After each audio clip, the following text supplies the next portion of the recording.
Okay, so this is a future me talking to you before you watch this video.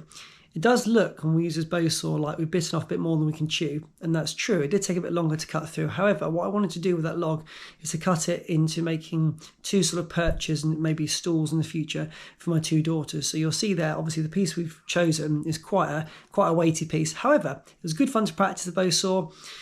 Good experience, and ultimately we're using it safely all the way through. But just to let you know, I will be time-lapsing a little bit of the video to move it on because it took a little while to cut through the thickness of that log there. Enjoy. Hello, so we're here today to use the Bowsaw. I've got my helper and we've got our helping hand gloves. So what we're going to be doing is cutting through this log here, using the process of saying me, me, me, me, always pulling, never pushing.